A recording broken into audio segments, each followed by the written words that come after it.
Hello students, welcome back to my channel. तो आज हम टॉपिक स्टार्ट करेंगे जो कि है सर्वे रिसर्च। हम आज पढ़ेंगे सर्वे रिसर्च के बारे में। You may have read in the newspapers और seen on the television that during elections surveys are conducted to find out if people would vote for a particular political party or favor a particular candidate. Survey research came into existence to study opinions, attitudes and social facts. तो जैसे elections के time थोड़ी teams ऐसे जो है गुजरती है elections के टाइम लोगों से ये जानने के लिए, ये सर्वे करने के लिए कि वो किस पॉलिटिकल पार्टी को सपोर्ट करते हैं, किस पॉलिटिकल पार्टी को वो वोट करेंगे और किस कैंडिडेट के फेवर में वो लोग हैं। तो ये जानने के लिए थोड़े टाइम पहले सर्वेस होती थी। और सर्वेस एक्चुअली में क्या है, सर्वे से हम किसी चीज़ को लेके ओपिनियन पता लगा सकते हैं, उसके प्रति कैसा एटीट्यूड है, सोशल फैक्ट्स। तो ये ऐसी चीज़ें हम सर्वे रिसर्च से पता लगा सकते हैं। Their main concern initially was to find out the existing reality. जो भी एग्जिस्टिंग रियलिटी है, एक्चुअल में जो रियलिटी है उसको पता लगाने के लिए सर्वे की जाती हैं। So they were used to find out facts such as the literacy rate at a particular time, religious affiliations, income level of a particular group of people etcetera. तो ये कुछ इधर एग्जाम्पल दे रखे कि कैसी चीज़ें, कैसे फैक्ट्स को हम पता लगा सकते हैं। They were also used to find out the attitude of people towards family planning, the attitude towards giving powers to Panchayati Raj institutions for running programs related to health, education, sanitation, etc. However, they have now evolved into a sophisticated technique which helps in inferring various kinds of causal relationships. Box 2.2 provides an example of a study using the survey method. तो Box 2.2 में एक ऐसी study को explain किया गया है जिसमें survey method use हुआ है। The survey research uses different techniques for collecting information. Included among these techniques are personal interviews, questionnaires, telephonic surveys, and controlled observations. These techniques are discussed here in some detail. अब सर्वे research कौन सी techniques को use करके, सर्वे research में हम ऐसी कौन सी different techniques हैं उनको हम यूज़ करके जो इन्फॉर्मेशन है वो कैसे कलेक्ट करते हैं। तो यहाँ पे कुछ टेक्निक्स दे रखी है हमको। जैसे पहला पर्सनल इंटरव्यूज़, पर्सनली जो हम इंटरव्यूज़ लेते हैं लोगों से, वो क्वेश्चनियर बेसिकली थोड़े क्वेश्चंस का फॉर्म होता है, उसको हम फिल करवाते हैं। Telephonic surveys and controlled observations. तो ये कुछ टेक्निक्स हैं, हम इनको बारी बारी से हम कवर करेंगे। तो सबसे पहला है हमारा personal interviews. The interview method is one of the most frequently used methods for obtaining information from people. तो ये एक ऐसा मेथड है जो कि बहुत ही फ्रीक्वेंटली यूज़ किया जाता है ताकि हम इन्फॉर्मेशन जो है वो obtain कर सके। It is used in diverse kinds of situations. It is used by a doctor to obtain information from the patient, an employer when meeting a prospective employee, a salesperson interviewing a housewife to know why she uses a certain brand of soap. On television, we often see media persons interviewing people on issues of national and international importance. So what happens in an interview? अब जैसे इन सारे cases में जो है हम interview ले रहे हैं, तो एक्चुअल में इंटरव्यू में होता क्या है? We see that two or more persons sit face to face with each other, in which one person, generally called interviewer, asks the questions and the other person, called interviewee or respondent, answers the questions related to a problem. अब interview में क्या होता है?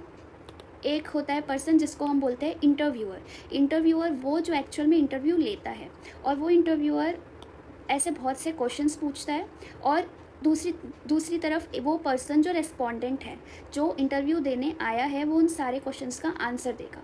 N interview is a purposeful activity conducted to derive factual information, opinions and attitudes and reasons for particular behaviour etcetera from the respondents. तो interview एक ऐसी अच्छी सी activity है जिससे हम कई सारी इन्फॉर्मेशन जो है वो कलेक्ट कर सकते हैं। उस इन्फॉर्मेशन में कैसी चीज़ें आ गई, जैसे किसी के ओपिनियंस, उनका ओपिनियन या उनका एटीट्यूड किसी चीज़ के रिगार्डिंग में, and reasons for particular behaviour from the respondents. It is generally conducted face to face, but sometimes it can also take place over the phone. अब एक्चुअल में जो असली में जो इंटरव्यूज़ होते हैं वो वैसे तो फेस टू फेस होते हैं, पर कुछ केसेस में फ़ोन पे भी लिए जा रहे हैं। आजकल वैसे बहुत ज़्यादा फ़ोन पे लिए जा रहे हैं। Two broad types of interviews. अब दो टाइप्स के इंटरव्यू हम यहाँ पे पढ़ेंगे। फर्स्ट इज स्ट्रक्चर्ड और स्टैंडर्डाइज्ड, दूसरा अनस्ट्रक्चर्ड और नॉन स्टैंडर्डाइज्ड। तो दो फॉर्म्स ये है, एक स्ट्रक्चर्ड, एक अनस्ट्रक्चर्ड। तो ये क्या है, अब हम पढ़ते हैं। This distinction is based upon the type of preparation we make before conducting the interview. इन दोनों में क्या डिफरेंस आ जाता है? प्रिपरेशन, जो प्रिपरेशन होती है किसी भी इंटरव्यू के पहले, उस बेसिस पे इन दोनों में डिफरेंस आ जाता है। As we have to ask questions during the interview, it is required that we prepare a list of questions beforehand. The list is called interview schedule. अब जो इंटरव्यूअर होते हैं जिनको क्वेश्चंस पूछने होते हैं वो पहले से ही कुछ ऐसे डिस्कशन करके कुछ बेसिक क्वेश्चंस जो उनको पूछने होते हैं उनकी एक लिस्ट बनाते हैं. उस लिस्ट को बोला जाता है इंटरव्यू शेड्यूल. फिर a structured interview is one where the questions in the schedule are written clearly in a particular sequence. तो स्ट्रक्चर्ड इंटरव्यू क्या होता है, उसमें जैसे हमारे पास इंटरव्यू शेड्यूल है जिसमें कई सारे क्वेश्चंस लिखे हैं, तो स्ट्रक्चर्ड इंटरव्यू में जो क्वेश्चंस है they are written clearly in a particular sequence. एक सीक्वेंस में लिखे रहते हैं क्वेश्चंस स्ट्रक्चर्ड इंटरव्यू में. The interviewer has little or no liberty to make changes in the wordings of the questions or the order in which they are to be asked. अब जो interviewer होता है वो उनको चेंज नहीं कर सकता. हैज़ लिटल या फिर no liberty to make changes in the wordings of the questions और in the order in which they were to be asked. The responses to these questions are also in some cases specified in advance. These are called close-ended questions. In contrast, in an unstructured interview में क्या होता है, the interviewer has the flexibility to take decisions about the questions to be asked, the wording of the questions and the sequence in which questions are to be asked. अब इन structured में क्या होता है, interviewer के पास पूरी freedom होती है, वो ये डिसाइड करने की फ्रीडम कि वो क्वेश्चंस को कैसे पूछ सकता है, मतलब कैसी वर्डिंग होनी चाहिए क्वेश्चंस की कैसी सीक्वेंस होनी चाहिए, तो ये सब वो बदल सकता है और वो डिसाइड कर सकता है. इतनी फ्रीडम होती है और इसको हम बोलते हैं अनस्ट्रक्चर्ड इंटरव्यू. अब क्या लिखा है, since responses are not specified in such type of interviews. अब जैसे देखो ऊपर क्या था, स्ट्रक्चर्ड इंटरव्यू में जो क्वेश्चन जो आंसर्स है जो रिस्पॉन्सेज है जो कि एक इंटरव्यू या रिस्पोंडेंट देगा रिस्पॉन्सेज, वो पहले से ही स्पेसिफाई कर दिए जाते हैं उनको कि ऐसे आंसर देना है, ऐसे तुम रिस्पॉन्स करोगे इस क्वेश्चन के हिसाब से, ठीक है. पर जो अनस्ट्रक्चर्ड इंटरव्यू होता है उसमें जो रिस्पॉन्सेज है वो पहले से स्पेसिफाई नहीं किए जाते, ठीक है. तो जो रेस्पोंडेंट है they can answer the question in the way he और शी चूजेस टू. तो वो जो उसके मन में आ रहा है, जिस आंसर को वो चूज़ कर रहा है प्रेजेंट करने के लिए, रिस्पॉन्ड देने के लिए, वो उसी वे में रेस्पॉन्स कर सकता है. तो ऐसे क्वेश्चंस को बोलते हैं ओपन एंडेड क्वेश्चंस. अब स्ट्रक्चर्ड में कौन से क्वेश्चंस आए थे, क्लोज एंडेड, जिसमें स्पेसिफाई कर दिया जाता है पहले, और जिसमें स्पेसिफाई नहीं किया जाता उसको उन क्वेश्चंस को हम बोलते हैं open ended questions. Open ended मतलब वो दे सकते हैं अपने चॉइस के हिसाब से. अब नीचे क्या लिखा है, if the researcher wants to know about the happiness level of person, he or she may ask how happy are you. The respondent may reply to this question the way he or she chooses to the answer. An interview may have the following combination of participants in the interview situation. अब interview के दौरान combination of participants लिए जाते हैं interview situation में. जैसे पहला है individual to individual. It is a situation where one interviewer interviews another person. एक इंटरव्यूअर बैठा है, वो दूसरे पर्सन का इंटरव्यू ले रहा है.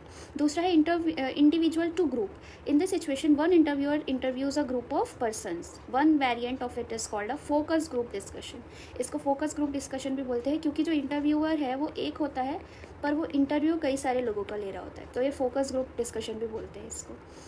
उसके बाद ग्रुप टू इंडिविजुअल. अब बहुत सारे ग्रुप ऑफ पीपल होंगे, वो सब इंटरव्यू लेंगे एक इंडिविजुअल का. Where it is a situation where one group of interviewers interview one person. You may experience this type of situation when you appear for a job interview. जैसे UPSC वगैरह में तुम देखोगे कई सारे लोग बैठते हैं और वो लोग एक पर्सन का जो है इंटरव्यू लेते हैं. उसके बाद ग्रुप टू ग्रुप. अब ग्रुप में ही जो है इंटरव्यूअर्स बैठे हैं और वो अनदर ग्रुप ऑफ इंटरव्यूईज़ का इंटरव्यू लेंगे. Interviewing is a skill which requires proper training. अब इंटरव्यू करने के लिए भी प्रॉपर ट्रेनिंग की ज़रूरत होती है. A good interviewer knows how to make the respondent at ease and get the optimal answer. He और she remain sensitive to the way a person response and if needed probes for more information. If the respondent gives vague answers, the interviewer may try to get specific and concrete answers. अब एक अच्छा interviewer जो होगा, जो जिसको अच्छे से training मिली होगी, अब उसको कैसे, अब वो उसके पास ऐसा तरीका होगा ताकि वो जो रिस्पॉन्डेंट है उससे वो प्रॉपर आंसर सुन सके, एकदम कंक्रीट आंसर सुन सके. He or she remains sensitive to the way a person respond and if needed prompts for more information. वो सेंसिटिव रहता है, अच्छे से वो क्वेश्चन पूछता है, फिर जो पर्सन रिस्पॉन्ड कर रहा है उससे भी अच्छे से रिएक्ट करता है. लेकिन इफ़ ही और she wants more information, he can prompt for more information. If the respondent gives vague answer, the interviewer must try to get specific and concrete answers. ठीक है. तो interview method helps in obtaining in depth information हम ले सकते हैं interview method के द्वारा. It is a flexible and adaptable to individual situations and can often be used when no other method is possible or adequate. It can be used even with children and non-literate persons. An interviewer can know whether the respondent understands the questions and can repeat or paraphrase questions. However, interviews require time. Often getting information from one person may take an hour or more, which may not be cost effective. तो ये था हमारा interview. अब second आ जाता है हमारा questionnaire. A questionnaire is the most common, simple, versatile and low cost self-report method of collecting information. It consists of a predetermined set of questions. तो इसमें कुछ set of questions होते हैं लिखे हुए. ये simple method है, versatile method है, low cost है और एक अच्छा सा मेथड है इन्फॉर्मेशन कलेक्ट करने के लिए. It consist of a pre determine set of questions. Pre determine sets of questions होते हैं इसमें. The respondent has to read the questions and mark the answers on paper rather than respond verbally to the interviewer. इसमें क्या करना होता है, उनको question paper मिलता है जिसमें उनको आंसर्स उस पेपर में ही लिखने होते हैं. वर्बली कुछ नहीं कहना होता. मतलब जैसे इंटरव्यू में वो आमने सामने बोल के बात करते हैं, वो आंसर्स मुँह से देते हैं. इसमें उनको लिखना होता है जो क्वेश्चनियर उनको मिलता है. अब आगे क्या लिखा है, they are in some ways like highly structured interviews. ये एक तरह से क्या है, हाईली स्ट्रक्चर्ड इंटरव्यूज़ हैं. Questionnaires can be distributed to a group of persons at a time who write down their answers to the questions and return to the researcher और can be send through mail. अब देखो questionnaire जो है वो एक ऐसा method है जो कि बहुत अच्छा, भी मैंने थोड़ी देर पहले बोला, पर वो ऐसा क्यों है. अब जैसे देखो तुम इंटरव्यू में जो इंटरव्यूअर होता है वो एक पार्टिसिपेंट या ग्रुप ऑफ पार्टिसिपेंट्स पे वो बारी बारी से बातचीत करके रिपोर्ट बना के, मतलब अच्छे से रिलेशनशिप बना के उनका फिर इंटरव्यू लेते हैं. लेकिन जो क्वेश्चनियर होता है वो उसमें क्या होता है, अगर जैसे हमने कई सारे प्रिंट करा लिए क्वेश्चनियर का, उसको हमने ग्रुप में डिस्ट्रीब्यूट कर दिया या जैसे भी तुमको फ़ोन के थ्रू करना था फ़ोन के थ्रू कर दिया, तो एक ही बारी में तुमको कई सारे लोगों से जो है इन्फॉर्मेशन मिल रही है. तुम्हें वो आंसर्स लिख के दे रहे हैं, साथ में दे रहे हैं, कुछ लोग ऐसे हाथ से दे रहे हैं या कुछ लोग मेल कर रहे हैं. अब जो क्वेश्चनियर में जो क्वेश्चंस है वो दो टाइप्स के हम यूज़ कर सकते हैं. पहला होता है open ended and second is closed ended. With open ended questions the respondent is free to write whatever answer he or she considers appropriate. अभी जैसे हमने इंटरव्यू के केस में पढ़ा था open ended questions and close ended questions, ये same है.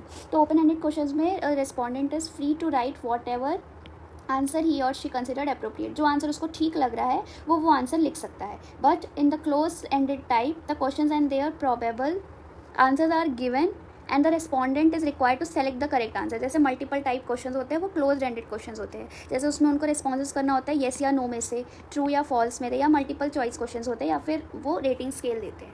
तो ये किसके अंडर आ जाते हैं, क्लोज एंडेड क्वेश्चंस में.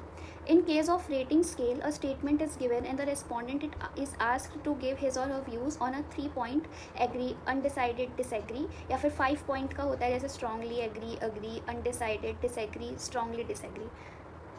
तो ऐसे कुछ फॉर्म में जो है रेटिंग स्केल भी दिया जाता है. उसके बाद 7 पॉइंट या 9 पॉइंट या 11 पॉइंट या 13 पॉइंट का स्केल भी होता है.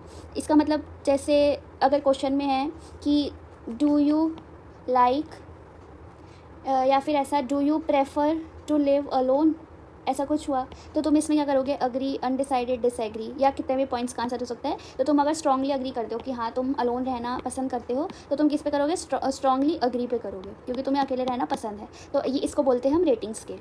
इन some cases the participants are asked to rank a number of things in a preferential order. अब कुछ नंबर्स में भी दे देते हैं. जैसे तुमको पढ़ाई करना कितना अच्छा लगता है तो वो रेटिंग में बताएगा कि 5 या 7 या कुछ भी. तो इसको हम बोलते हैं रैंक के हिसाब से देना. The questionnaire is used for collecting background and demographic information about past behavior, attitude and opinion, knowledge about a particular topic and expectations and aspirations of the persons. तो ये सारी चीज़ें. Sometimes a survey is conducted by sending the questionnaire by mail. अभी जैसे मैंने बताया था questionnaire को मेल के द्वारा भेज के भी हम responses ले सकते हैं. The main problem of mail questionnaire is poor responses from the respondent. अब मेल में क्या दिक्कत आती है कि जो रेस्पॉन्डेंट होता है वो अच्छे से आंसर नहीं देता है, ऐसा होता है.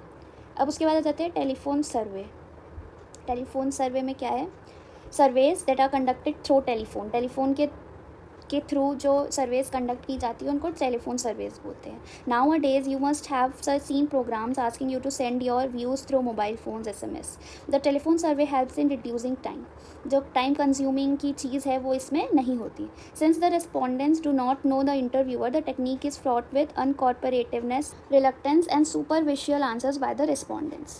There is also a possibility that those responding may differ from those not responding. That is example जैसे एज हो गया, जेंडर या income levels, education levels etcetera कुछ भी. Besides their psychological characteristics, this will lead to very biased points of results. The method of observation have been discussed earlier. This method is also for conducting surveys. Each method has its own advantages and limitations. The researcher needs to exercise caution in selecting a particular method. तो researcher को ही बहुत ध्यान से देख के जो किसी भी मेथड होता है उसको सेलेक्ट करना होता है, क्योंकि किसी भी मेथड का आपस में जो है एडवांटेज भी होता है, उसी के साथ साथ लिमिटेशंस भी होती है. सोच समझ के उसको एक पर्टिकुलर मेथड को जो है सेलेक्ट करना होता है. The survey method has several advantages. Survey method के पास ऐसी कई सारी एडवांटेजेस है. जैसे पहला, information can be gathered quickly and efficiently from thousands of persons. जो इन्फॉर्मेशन है सर्वे मेथड में, उसमें थाउजेंड्स ऑफ पर्सन से हम आसानी से जो है इन्फॉर्मेशन कलेक्ट कर सकते हैं और बहुत ही जल्दी. दूसरा, surveys can be conducted quickly. Public opinion on new issues can be obtained almost as soon as the issues arise. बहुत जल्दी का काम हो जाता है. और वैसे साथ साथ लिमिटेशंस भी है कि people may give inaccurate information because of memory lapse, और they may not want to let the researcher know what they really believe about a particular issue. Inaccurate information भी देते हैं लोग, या तो मेमोरी लैप्स की वजह से, या फिर उनको ऐसा होता है कि उनको रिसर्चर को नहीं बताना का मन होता. या people sometimes offer responses they think the researcher wants to hear. तो वो जानबूझ के ऐसा आंसर देते हैं जो कि एक रिसर्चर एक्चुअल में सुनना चाहता है. तो ये तो ठीक नहीं है. तो ये लिमिटेशंस हुई. तो इसके साथ हमने अपना जो सर्वे रिसर्च है वो हमने कंप्लीट कर लिया है.